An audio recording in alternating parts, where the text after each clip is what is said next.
Hi guys, si Mr. X here. So in this video, mag-share ako ng isa sa pinaka-favorite kong techniques. If you've been following yung mga live trades ko sa TikTok and in IG and yung Facebook Reels ko and yung last video ni Coach Job wherein kasama ako dyan, you would notice na isa sa mga favorite tools na ginagamit ko is supply and demand. So I've heard na madami kayo parang gusto niya ng mas detailed na explanation kung paano siya gamitin. So yan yung i-share ko today. So before that, mag-review tayo kung ano yung pinaka-basic concept of supply and demand. So basically, ang supply and demand kasi, it comes from the principle of the impulse move. So the impulse move is yung malakas na move, either pataas o pababa, usually signified by a very, very full and fat na candle. So kapag may nakita ka ng ganyan, yung medyo malalaking candle na halos walang wick, zero, hindi naman zero wick, pero sobrang liit, that's already considered your impulse move. And the principle behind that is that dapat kapag magkaroon ng impulse move, babalik yung price in the area where the impulse move started. So pwede mo siguro i-visualize gravity, for example. Meron tayong bola, tinapon natin sa air, di ba? Sobrang aakyat yan, pero eventually bababa siya. And then from there, once bumaba siya and then hinuli mo ulit, pwede mo itapon ulit. So, the principle is like that. After an impulse move, when the price goes down back into kung saan galing yung impulse move, there is a chance na pwedeng i-push up ulit yung price. In the case of a bearish movement, balik ta rin lang. So, parang kung bumalik siya kung saan nagsimula yung impulse move, pwede siyang bumaba. Okay? So, let's review yung supply and demand levels definition. The supply levels are usually located above the current price. And the demand levels are usually located below the current price. So later on sa chart, papakita ko yun after ko ma-explain yung basic principles and concepts. Etong supply and demand levels, natutunan ko to kila Adam Khoo when I underwent his course. Ayan, isa din yan sa mga tinuturuan niya. So nung ina-apply ko, along with other chart reading techniques ko, talagang nakita ko hiyang sa akin. So maybe pwede mo itry, baka hiyang sa inyo din. So I'm going to show you how it actually looks like sa chart. So sige, let's begin. Alright, so if tinignan mo yung chart, ang gagawin kasi natin ay titignan natin kung saan yung mga mahabang candle, matataba at halos walang wick. That's where we will look for our supply and demand levels. So bibigyan ko kayo ng example. Usually we use boxes or rectangles para i-determine kung saan yung mga levels na to. So, bibigyan ko kayo ng example. Ito. This one, definitely ito. Etong part na to, kasi matataba yung candle na to, halos walang wick. So, we can consider this an impulse move. First, we have to determine impulse move ba siya o hindi. So, na-determine na natin impulse move to.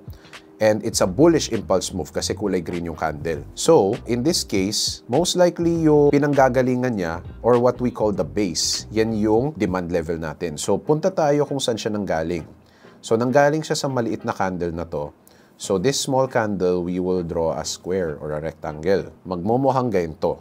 So, that is your base and that is your demand level. So, let's look for an example naman of a supply level. So, eto naman, dito, ito may nakita akong matabang series of bearish candles. Ang important lang dito is mataba siya, halos maliit yung wick. Then after that, pupuntahan natin kung saan yung pinanggalingan niyang candle. So, etong mga red na to, yan yung full movement. And then, dito yung pinanggagalingan niya, itong green candle na to. So, from here, we will put a rectangle. Okay? And then, for supply levels, usually we color it red para ma-distinguish natin whether supply or demand siya. So, again, demand levels are usually color blue. Supply levels are usually red or pink. So, ito, ginawa kong pink. So, the principle here is that kapag bumaba yung price at this level, pag bumaba siya sa may demand level, yan, pwede siyang umakyat. And then, kapag umakyat siya and then tinamaan niya tong pink level na to, baka pwede siyang tumigil dyan. Okay? Kasi these are basically very strong levels na pwede natin i-watch out. So, pwede natin din i-liken sila sa support and resistance. Actually, supply and demand levels are types of support and resistances din if tinignan mo siya na maayos. Pero, yung difference lang is more concentrated, yung mga supply and demand levels. And the principles of supply and demand level is based on yung impulse move. Okay? So, that's an example of it. Ngayon, yung isa sa mga differences din nilang dalawa is that if a supply or demand level breaks, wala na yan. Hindi na siya pwede mag-convert. Like, for example, in this case, kapag itong supply level na break, hindi siya pwede maging demand. Okay? Unlike support and resistance. So, yung mangyari, break na talaga yan. Wala na talaga. Okay? Then, you have to look for new ones instead. So, ito yung eternal question natin. How do you use this to trade? So let's start scratch, zero. Walang laman sa chart. Now, the first thing that we need to do is kailangan i-determine kasi natin kung ano yung structure ng market. So like in this case, ito, that's why we need to know yung pinaka-basics ng reading ng chart. In this case, for example, meron na akong series of higher highs and higher lows. So we have one higher high, one higher low, one higher high, one higher low, and ito yung next higher high. By right, this is an uptrend pattern. By right, ang mangyayari dito ay kapag bumaba yung price into the previous higher high, pwede tayo mag-buy. But if you want to go further and deeper sa supply and demand, pwede ka mag-drawing ng demand level dito, like yung ginawa ko kanina. Diba? Then gawin natin tong blue. Okay. Ang mangyayari dito ay, ibig sabihin, naka-uptrend tayo, diba? Kapag pumasok ang price dito, somewhere in the demand level, alam natin na there is a very, very high chance na kapag pumasok siya dyan and nag-buy ka, malakas yung pagtaas niya. Okay? And then you can follow your risk management rules from there. So another example would be ito, for example, AUDJPY. So in this case, kunyari ito, meron tayong isang higher high, isang higher low, isang higher high, and here's a higher low here. So right now, nasa higher low siya. So let's see if meron tayong makahanap ng demand level. So meron tayong nakitang demand level dito, which can be found here. Okay? So may demand. So may possible buy tayo dito. Okay. So ito, let's see what happens to the price. Yan. Yan. Nangyari dito. O, diba tinamaan?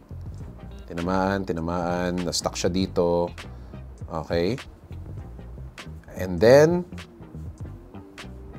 boom, umakyat. So let's wait for it. See how far it can go.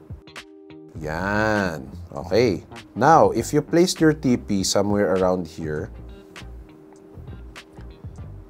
and yung SL mo here, nakapag-profit ka na.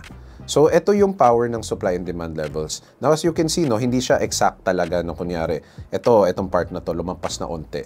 Pero, the way we draw supply and demand levels kasi medyo kailangan magkaroon tayo ng skill kasi there is a bit of subjectivity on how big you draw your rectangles. Pero generally, if you know yung core principles ng supply and demand, definitely pwede mo siyang gamitin. So, another example would be ito. Let's backtrack a bit. Ito, i-erase lang muna natin to. Backtrack muna tayo na unti. Okay, ito. Itong part na to. Okay. So, let's say ito. By pattern-wise, alam natin na itong pattern na to is double top. Okay? So, ano ba yung meaning ng double top? A double top is a bearish pattern.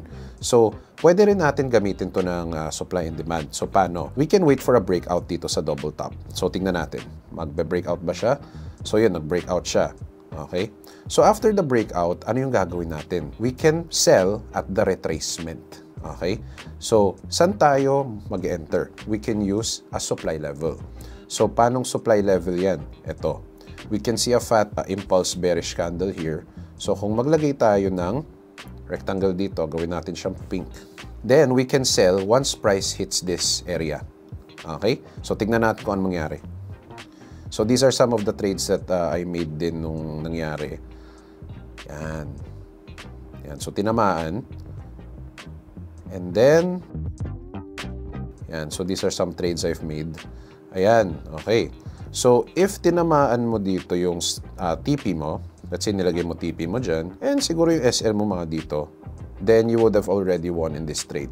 So yun, personally, ito yung mga ibang trades na ginawa ko from last week. Kaya pwede ko siyang din gamitin as an example. Ayan, so that is how I use supply and demand levels for trading. So ito yung thing, no? Supply and demand levels are just a tool or a technique na pwede mong gamitin. You have to incorporate supply and demand levels into your existing knowledge pagdating sa Forex. So, kailangan marunong ka magbasa ng chart. Hindi ka pwede mag-rely sa supply and demand levels kasi hindi siya magic levels. You still have to know yung structure. For example, you have to know your chart patterns very well. You have to know your uptrends very well. You have to know your downtrends very well. You have to know how the market moves, saan yung mga strong levels. And doon mo pwedeng i-incorporate yung supply and demand levels para madiskartehan mo exactly where you want to enter once you know the structure of the market. So again, no, walang magic dito sa supply and demand levels. It's basically just knowing how to read the chart and gagamitin mo itong tool na to para magdiskarte kung paano kang pumasok. And personally, yan yung favorite way ko para gamitin siya.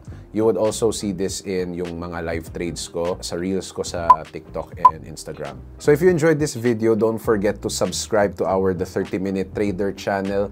And if you have any special requests for any topics, pwede kayo mag-comment sa comment section below and baka yan yung magiging next video natin.